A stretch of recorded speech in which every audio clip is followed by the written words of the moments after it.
അന്താരാഷ്ട്ര തലത്തിൽ ക്രൂഡ് ഓയിലിന്റെ വില ബാരലിന് 126 രൂപ ഇന്നലെ വർദ്ധിച്ചിരുന്നു. ഇതിന്റെയൊക്കെ അടിസ്ഥാനത്തിൽ UAE-യിലടക്കം പെട്രോൾ വില വർദ്ധിപ്പിച്ചു. ഏപ്രിൽ മാസത്തിലെ ധനകാര്യ മന്ത്രാലയത്തിന്റെ റിപ്പോർട്ടിനകത്ത് പശ്ചിമേഷ്യൻ സംഘർഷം സാരമായി തന്നെ എണ്ണ കമ്പനികളെ ബാധിച്ചു. അതായത് ബ്രന്റ് ക്രൂഡ് ഓയിലിന്റെ വില $60 ആയിരുന്നു. അതായത് ഡിസംബർ ജാനുവരി മാസങ്ങളിൽ. ഇപ്പോൾ അത് ഇരട്ടിയും കടന്ന് 126ലേക്ക് എത്തുന്നു.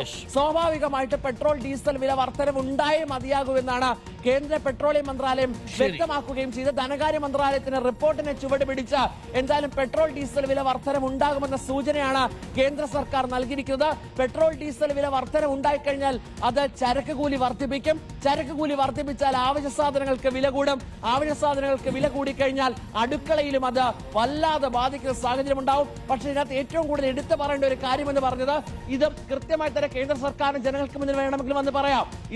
ഈ ക്രൂഡ് ഓയിലിന്റെ വില വർദ്ധിപ്പിക്കുന്നു, സ്വാഭാവികമായിട്ട് പെട്രോളിന്റെ ഡീസലിന്റെ വില വർദ്ധിപ്പിക്കാൻ സാധ്യതയുണ്ട്, എല്ലാ ജനങ്ങളും സഹകരിക്കണം എന്നൊക്കെ വേണമെങ്കിൽ പറയാം. പക്ഷേ അപ്പോഴും ഈ നിയമസഭാ തെരഞ്ഞെടുപ്പുകൾ നടക്കുന്നു. നിയമസഭാ തെരഞ്ഞെടുപ്പ് നടക്കുന്ന സാഹചര്യത്തിൽ ഒരു തരത്തിലുള്ള വില വർധനവും അത് കേന്ദ്ര സർക്കാരിന്റെ ഭാഗത്തു നിന്നും ഉണ്ടാകില്ലെന്നും ജനങ്ങളെ സംരക്ഷിക്കുന്ന നിലപാടുകൾ സ്വീകരിക്കുമെന്നും പറഞ്ഞിടത്താണ് ഇപ്പോൾ ഇരുട്ടടിയായി വില വർധനവ് ഉണ്ടാകുമെന്ന സൂചന നൽകിയിരിക്കുന്നത്. അരുൺകുമാർ.